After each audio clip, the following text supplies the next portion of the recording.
Hello.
आइए बेटा, good afternoon to all of you. आइए जनाब, लास्ट क्लास में आपने एजेंसी पढ़े थे, बेसिक बातें आपने समझा था एजेंसी में। आज हम लोग एक नया चैप्टर शुरू करेंगे, बिजनेस लॉ का चैप्टर नंबर 2, दैट्स कॉल्ड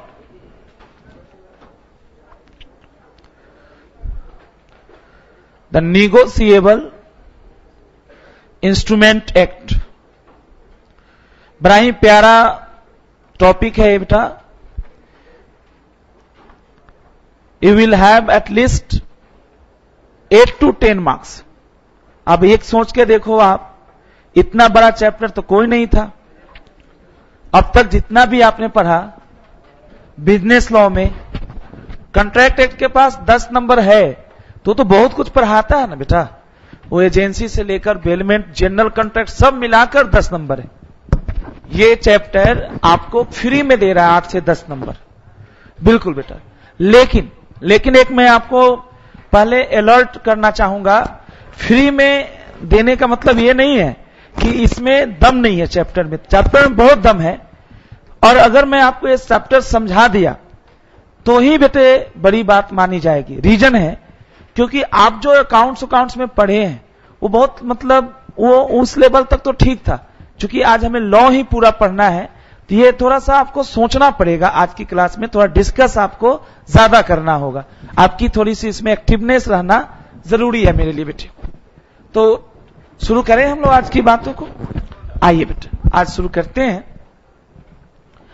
इसको। बेटा शुरू करने से पहले मैं थोड़ा सा आपको बताऊं कि नेगोशिएबल इंस्ट्रूमेंट एक्ट पढ़ने के बाद आपको क्या क्या पता चल जाना चाहिए। ठीक है भाई, फरीदाबाद वाले और बोकारो, सब कोई, वाराणसी। इस चैप्टर को शुरू करने से पहले आपको यह पता होना चाहिए कि at the end of this chapter what we will have the knowledge. बेटे इस एक्ट के एंड तक आपको 4-5 बातों की नॉलेज होनी चाहिए। सबसे पहला, मीनिंग या definition of NI. Definition of NI, भाई नेगोशिएबल इंस्ट्रूमेंट क्या है इसका डिफिनीशन आपको आना चाहिए। Primary classification of NI, NI को बेटा मेनली दो तरीके से क्लासिफाई किया जाएगा, एक है प्राइमरी और एक है बेटा सेकेंडरी। जैसे आपने सुना होगा कि तीन ही एनआई का नाम आप लोग बता पाते हैं हमको हमेशा, बोलिए तो कौन कौन सा? Bill of exchange, promissory note और चेक। लेकिन ये भी तो होता है कुछ bearer instrument, order instrument, time instrument, inland, foreign, inchoate, अलग अलग तरह के इंस्ट्रूमेंट्स होते हैं। तो आपको जो नॉलेज है उससे में और इंप्रूव करना है, गेम को थोड़ा और ऊपर रखना है। Primary classification of NI, primary classification of NI में लिख लीजिए यहां पे तीन तरह का है। पीएन, पीएन का फुल फॉर्म बताइए? Promissory notes. पीएन के बाद बीओई, बीओई मतलब बताइए? Bill of exchange. और सबसे लास्ट में है चेक। आइए बेटा, इसके बाद हम लोग पढ़ेंगे बेटे further classification of NI.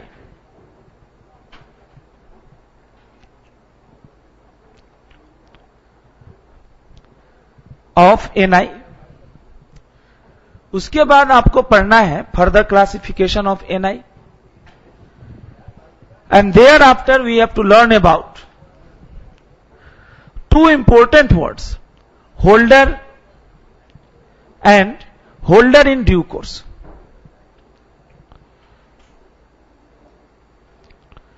Holder and holder in due course,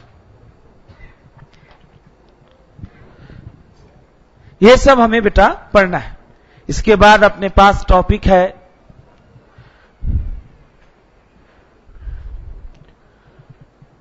negotiation and assignment. ये कुछ एरियाज हैं बेटा जिसमें आपको मैं मेहनत कराऊंगा। नेगोशिएशन एंड असाइनमेंट लास्ट में पढ़ेंगे हम लोग। डिजॉनर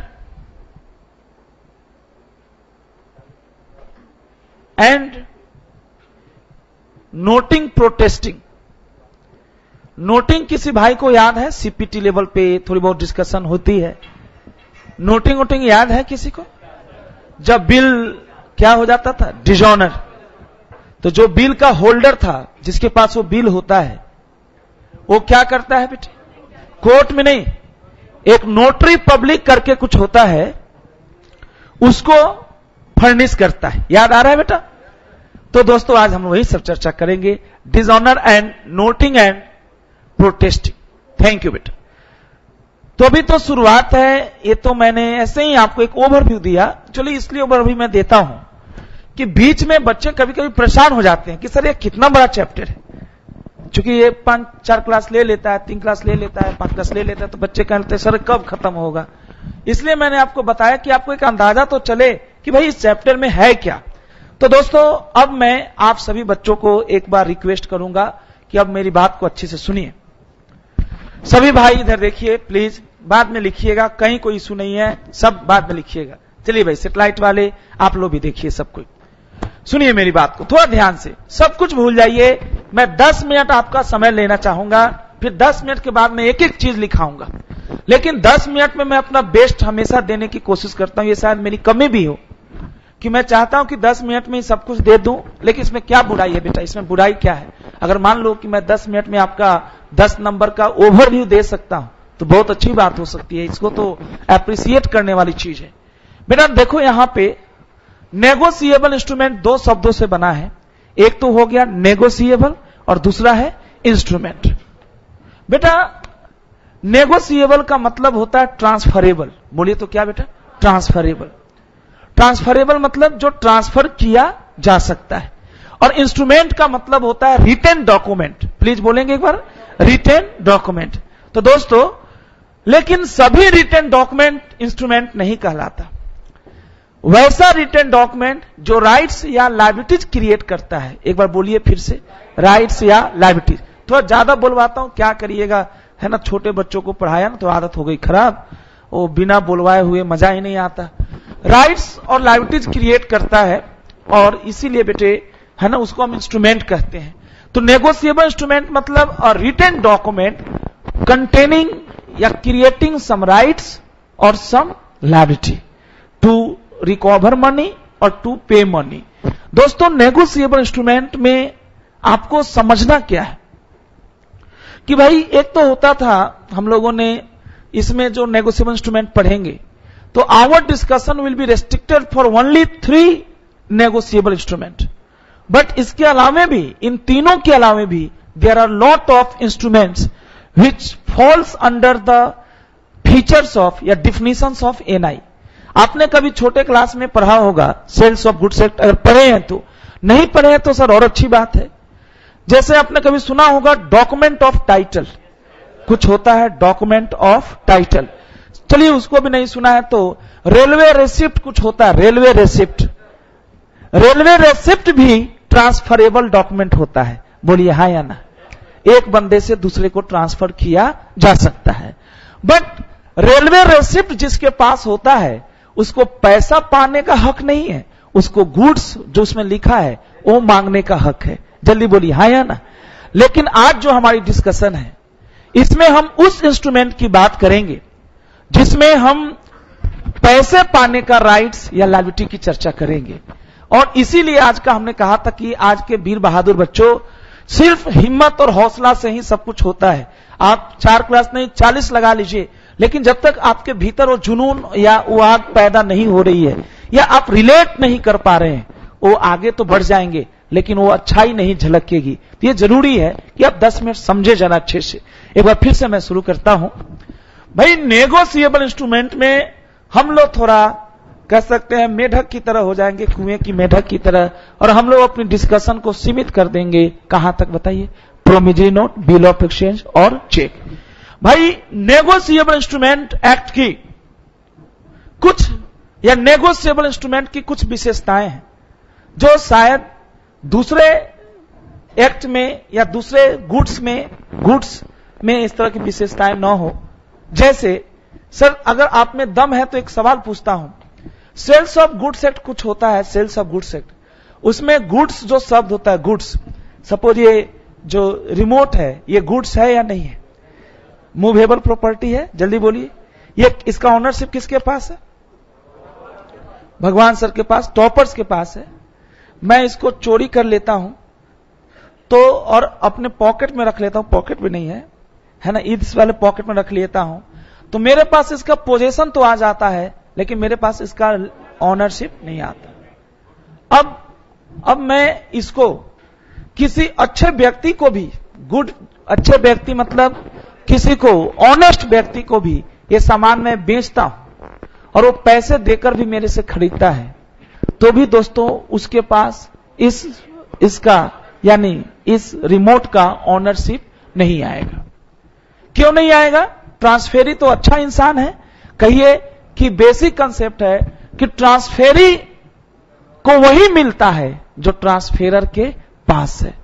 अगर ट्रांसफेरर का टाइटल डिफेक्टिव है तो ट्रांसफेरी को भी क्या मिलेगा? डिफेक्टिव। ट्रांसफेरर का टाइटल गुड है, गुड मतलब अच्छा है, तो ट्रांसफेरी का भी टाइटल क्या होगा? अच्छा होगा। यह हमारा बेसिक डिस्कशन है। लेकिन बेटा हम उसी डिस्कशन से आगे बढ़ते हैं। बेटा एक बार फिर से बोलिए, नॉर्मल गुड्स में, नॉर्मल गुड्स का मतलब नेगोशिएबल नहीं, वही पंखा, AC, chair etcetera. Normal goods में कंसेप्ट है कि no one can give better title than he himself. फिर से बोलिए, no one can give better title than he himself. मतलब हिंदी में जो चीज आपके पास है आप उससे अच्छा टाइटल दूसरे को नहीं दे सकते। जल्दी बोलिए हाँ या ना। लेकिन दोस्तों यहां पे ये जो एक्ट है वो कहता है कि नेगोशिएबल इंस्ट्रूमेंट में ये कंसेप्ट अप्लाई नहीं होता। इवन ट्रांसफेरर का टाइटल डिफेक्टिव है, जरा बोलिए फिर से, ट्रांसफेरर का टाइटल डिफेक्टिव है, फिर भी ट्रांसफेरी अगर ऑनेस्टली खरीदता है तो ट्रांसफेरी को गुड टाइटल मिलता है। गुड टाइटल मतलब डिफेक्ट फ्री टाइटल मिलता है। बोलेंगे एक बार फिर से, डिफेक्ट फ्री। तो एक बार फिर से बोलिए।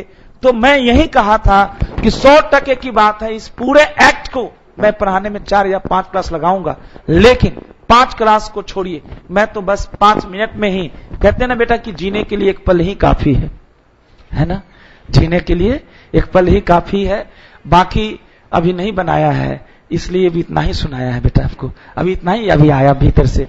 तो जीने के लिए एक पल काफी है। खैर, और इस चैप्टर को समझने के लिए मतलब ये कंसेप्ट ही काफी है। फिर से बताइएगा जरा एक छोटी सी बात, मैं आपको बिल क्या है, चेक क्या है, कुछ नहीं पढ़ाया है। मानते हैं ये कोरा कागज का टुकड़ा नहीं है। मान लीजिए दोस्तों, एक समझाने के लिए ये सोच के देखिए, मैंने भगवान, यह एक मान लो मैंने भगवान सब एक बिल लिख दिया, बिल मैंने लिख दिया। तो अगर आप लोग कॉमन सेंस वाले हैं तो मुझे बताइए, मैंने भगवान सब पे बिल लिखा तो नियम के अनुसार मेरे अब कुछ पैसा वैसा किसके यहां ड्यू होना चाहिए था, समझाने के लिए। Not talking about accommodation bill, मैं सब लिख के दिखाऊंगा। तो मैं देख रहा हूं कि मैं कहां तक आपको ऊंचा उठा सकता हूं। मैंने भगवान सर के ऊपर बिल लिखा और भगवान सर से ऐसे ही झूठ मूठ बोलकर, कुछ भी बोलकर, या भगवान सर से धोखे से, फ्रॉडलेंटली इसको हमने एक्सेप्ट करवा लिया। अब बताइए दोस्तों, अब इस बिल में 2 लोग हो गए, एक तो मैं धोखेबाज, जल्दी बोलिए हाँ या ना, और एक सीधे साधे आदमी, कौन बताइए, भगवान सर, बोलिए हाँ या ना। अब मान लो बेटे बिल 3 महीने का है समझाने के लिए, तो क्या 3 महीने बाद अगर ये बिल मैं अपने ही पास रखूं as a drawer, as a holder, as a payee मतलब भुगतान पाने वाला, और 3 महीने के बाद जब बिल का पेमेंट लेने जाऊंगा तो भगवान सर ने अपने कुत्ते मेरे पीछे छोड़ दिए, बोले भाग जाओ यहां से, तो बताओ बेटा क्या मैं भगवान सर के खिलाफ इस बिल के दम पे लीगल एक्शन ले सकता हूं? जल्दी बोलिए, नहीं ले सकता। और लूंगा तो भगवान सर कहेंगे भाई इस लड़के ने मेरे से झूठ बोलकर, इस पे फ्रॉड करके इस पे क्या करवा लिया है, साइन। जल्दी बोलो हाँ या ना। यानी मेरा जो टाइटल है इस बिल पे, टाइटल मतलब जो मेरा ऑनरशिप राइट है, क्या ये मतलब डिफेक्ट फ्री है या डिफेक्टिव है? थोड़ा जोर से बोलिए, डिफेक्टिव है। अब सोचिएगा, मैंने भगवान सर से बिल साइन करवा लिया फ्रॉडलेंटली, और दुबे सर को जो एक काफी ऑनेस्ट इंसान है ना, उनको मैंने चेप दिया मतलब इंडोर्स कर दिया। क्या बात है भाई, हम तो लेकिन चेपना ही बोलेंगे। हमने चेप दिया मतलब क्या कर दिया, ट्रांसफर। भगवान दुबे सर को कुछ भी पता नहीं कि राजीव भोले शकल वाला लड़का, बच्चा इतना घटिया काम करेगा। अब मैंने ये बिल किसको बेच दिया बताइए, दुबे सर को। अब दुबे सर जो है मेरे को मुंह पे पैसे भी मार दिए, ड्यू डेट से पहले खरीदे मेरे से, और उनको मेरे बुराइयों के बारे में, मेरे पार्ट पे क्या बुराई थी जल्दी बोलिए, मैंने फ्रॉड किया था किसके साथ, बीलाल सर के साथ। मेरे बुराइयों के बारे में दुबे सर टोटली अनअवेयर है। अनअवेयर मतलब उनको कुछ भी पता नहीं है। तो सोचो, अब इस बिल में तीसरा बंदा भी जुड़ गया। सोचो फिर से, मैं हूं ड्रॉवर, भगवान सर हैं एक्सेप्टर एंड ड्रॉवी, जल्दी बोलो हाँ या ना, और दुबे सर है ट्रांसफेरी, बोलो तो क्या, ट्रांसफेरी। मेरा एक और नाम हो गया है ट्रांसफेरर या इंडोर्सर, जल्दी बोलो हाँ या ना। अब देखो, अब दुबे सर ड्यू डेट के बाद या ड्यू डेट को ये बिल लेकर किसके पास पहुंचे, भगवान सर। अब भगवान सर बेटे दुबे सर पे नाराज होने लगे कि ये बिल तुम्हारे पास कैसे आया। बोला पहले तो तुम और तुम्हारा बोलना बंद करो, है ना, पहले तो ये बंद करो तुम, है ना। फिर उसके बाद दुबे सर भगवान सर में बात होने लगी, गर्मी। फिर भगवान सर कहें भाई ये तुम्हारे पास बिल आया कैसे। बोला जी हमको राजीव ने बेचा है, मतलब मेरा नाम लिया। बोला अच्छा राजीव वो धोखेबाज आदमी, उसने बिल बेचा तुमको। बोला हाँ उन्होंने ही बेचा है। अब एक चीज बताइए बेटे, मैं तो भगवान सर के खिलाफ लीगल एक्शन नहीं ले सकता, लेकिन दुबे सर जो है वो बेटा भगवान सर के खिलाफ लीगल एक्शन ले सकते हैं। क्यों ले सकते हैं अब आपको बताना है। अगर आपने इतनी छोटी सी कमेंट्री समझ लिया तो ये चैप्टर आपका एंड हो गया। जानते हैं दोस्तों, दुबे सर फ्री में नहीं लिए थे मेरे से बिल, ऑनेस्टली लिए थे, पैसे से खरीदे थे और ड्यू डेट से पहले खरीदे थे। ऐसे व्यक्ति को हम ट्रांसफेरी भी कहते हैं, लेकिन उसका एक दूसरा नाम है होल्डर इन ड्यू कोर्स। जरा बोलेंगे सर एक बार, होल्डर इन, थोड़ा जोर से, होल्डर इन। क्या बात है, होल्डर इन ड्यू कोर्स उसको हम कहते हैं। और होल्डर इन ड्यू कोर्स, अब अब बताओ, मैं भले बिल का होल्डर था, लेकिन मेरा चूंकि इरादा गलत था तो मैं होल्डर इन ड्यू कोर्स नहीं बन पाया। अब सोचिए, मेरा टाइटल डिफेक्टिव था, लेकिन दुबे सर का जो टाइटल है, बताइए अरविंद सर का जो टाइटल है वो डिफेक्ट फ्री है। लेकिन वहीं अगर गुड सोर्स होता ना, गुड्स होता, प्रोजेक्टर होता, तो ये कंसेप्ट अप्लाई नहीं होता। यानी बेटा एनआई का सबसे बेस्ट कंसेप्ट है, जो मैं आपको लिख के दिखाऊंगा, जिसको समझाने मुझे पूरा एक क्लास लगता है, उसके बाद भी बच्चा कोई नहीं समझता है। लेकिन आज आप लोगों को तारीफ मैं नहीं करूंगा, लेकिन हकीकत बताऊंगा, आपको समझ के मुझे बताना है, क्या अरविंद दुबे सर जो हैं वो उनका भी टाइटल डिफेक्टिव है या उनका डिफेक्ट फ्री टाइटल? बेटा ये जो इसका कहते हैं ना, अभी तो आप कह रहे थे कि no one can give better title than he himself, but that concept doesn't apply in case of, बोलिए, नेगोशिएबल। क्या सभी भाइयों को समझा पाया? क्या ये रिमोट को भी ट्रांसफर किया जा सकता है? और रुको तो सही, रिमोट को भी बेचा जा सकता है और इस एनआई को भी बेचा जा सकता है। दोनों में यही फर्क है कि जो रिमोट का परचेजर है उसको सेलर से बेहतर टाइटल नहीं मिलेगा, चाहे वो ईमानदार का पुतला ही क्यों ना हो। लेकिन जो एनआई का मतलब फुल फॉर्म बताइए, नेगोशिएबल इंस्ट्रूमेंट। तो दोस्तों अगर आप सबने इतने ध्यान से पढ़ लिया तो एक जोरदार तालियां बजा दीजिए, ये चैप्टर सही में खत्म हो गया है। आप यकीन नहीं मानेंगे कि ये चैप्टर खत्म हुआ है, अभी भी देखो वो लोग आलसी की तरफ बैठे हुए हैं। तुम्ही लोगों को कहा भाई, अच्छा चलो कोई नहीं। अभी इधर देखिए, एक छोटी सी बात आपके पास है, ये हमने एक छोटी सी बात आपको बताया और आपने समझा भी। एनआई के अंतर्गत जो सबसे अच्छी बात थी वो यही थी। बाकी एनआई क्या है और बीरर क्या है, ऑर्डर क्या है, बहुत सारी चीजें हैं, है ना, और इसमें बहुत सारी बातें हैं। लेकिन जो इसका सबसे बेस्ट कंसेप्ट था वो मैंने आपको बताया, और सबसे टफ भी। एक बार फिर से बोलिए बेटे, इसमें एक शब्द आता है, मैंने लिखा था यहां पे, एचडीसी। फुल फॉर्म बताइए एचडीसी का कौन होता है? क्या चोर होल्डर इन ड्यू कोर्स होता है या अच्छा इंसान जो फ्री में लेता है या पैसे देकर, ड्यू डेट के बाद लेता है या ड्यू डेट से पहले, उसको हम कहते हैं, बोलो क्या, होल्डर इन ड्यू कोर्स। इसका मेन जो कंसेप्ट है, तुम लोग जो रट रहे हो इंडोर्सर और इंडोर्सी, अरे वो सब लोअर लेवल की चीजें हैं। जो हायर जो चीज होता है, तुम मान लो कहते हो कि जी बिल का हमको फॉर्मेट आता है, तो उसका हम क्या करें? उसका हमारे लिए कोई मतलब नहीं है। जो चीज चाहिए वो ये है बेटा, नेगोशिएबल। एक बार इधर देख लीजिए, आप फिर उसके बाद नोट करना शुरू कर देंगे। तो दोस्तों ये चैप्टर पूरा का पूरा आपके सामने आ चुका था। अब हम लोग शुरू कर लेते हैं। अभी आप पूछेंगे सर होल्डर को एक बार बता दो, होल्डर कौन होता है? सर बिल्कुल, होल्डर का मतलब क्या होता है? जिसके पास बिल है। लेकिन एक छोटी सी बात यह है कि होल्डर का मतलब यहां पे है बेटे कि जिसके पास बिल है, चाहे वो पैसे से खरीदा है वो बिल या फ्री ऑफ कॉस्ट। जैसे एकोमोडेशन बिल कुछ होता है, एकोमोडेशन मतलब म्यूचुअल हेल्प। उसमें बंदा जो होता है ना, जो ड्रॉवर होता है, वो होल्डर तो होता है लेकिन होल्डर इन ड्यू कोर्स नहीं होता। तो हम आज चर्चा आपके साथ यही तो करने वाले हैं कि भाई ये क्या कंसेप्ट है। तो आइए हम लोग शुरू करते हैं एक एक बातों को। थैंक यू बेटा, अब शुरू कर लिया जाए, मजाक बहुत हो गया। कंसेप्ट 1, हाँ भाई थोड़ा सा जिंदा दिली दिखाइए बेटे, आप दोनों को कह रहे हो, ब्लैक वाले और उनके साथ जो भाई बैठे। कंसेप्ट 1 यहां से ज्वाइन करो। क्या होता है ना कि आप खुले दिल से कोई काम करेंगे तो जल्दी जल्दी इफेक्टिवनेस आ जाएगी, और सीरियस होकर कोई काम करेंगे तो इफेक्टिवनेस थोड़ा कम रहेगा।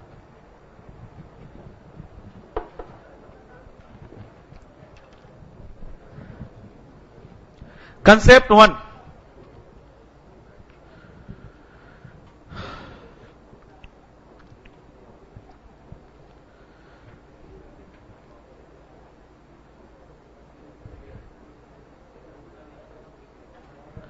Meaning and definition of section NI 13 sub section 1।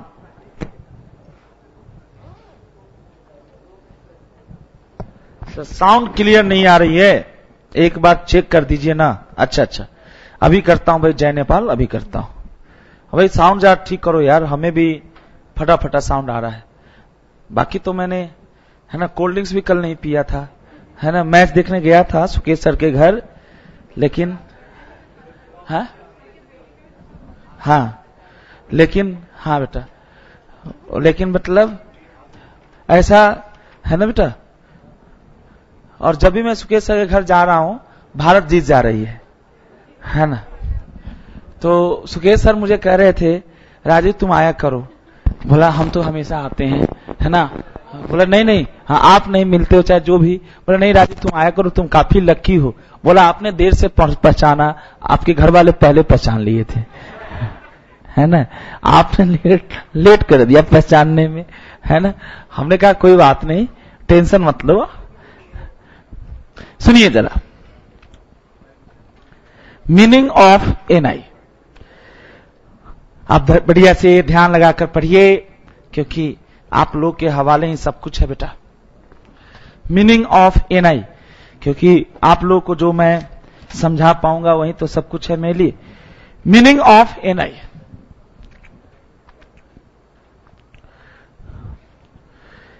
NI में दो शब्द हैं बेटे। ये तो बच्चों वाला है, नेगोशिएबल। लेकिन वही बात है ना सर, बच्चों वाली बातों में से बड़ी बात निकाल लेना ही अच्छाई होती है एक टीचर की, या एक इंसान की, या एक स्टूडेंट की। भाइयों आप लोग नेगोशिएबल को ट्रांसफरेबल कहते हैं, लेकिन मैं थोड़ा सा डिफर होना चाहता हूं सर। ट्रांसफर से ज्यादा दमदार शब्द है नेगोशिएशन। जरा बोलिए तो कौन सा। क्योंकि ट्रांसफर का बेसिक रूल है कि ट्रांसफर के लिए बड़ा पंगा है दोस्तों। ट्रांसफर के लिए जैसे इस घर को ट्रांसफर करना है, क्या ओरली हो सकता है या रिटर्न एग्रीमेंट होगा, टीपीए अप्लाई होगा। लेकिन एक बिल का ओनरशिप ट्रांसफर करना है, एक चेक का ओनरशिप ट्रांसफर करना है, एक प्रोमिजरी नोट प्रतिज्ञा पत्र का ओनरशिप ट्रांसफर करना है दोस्तों। अगर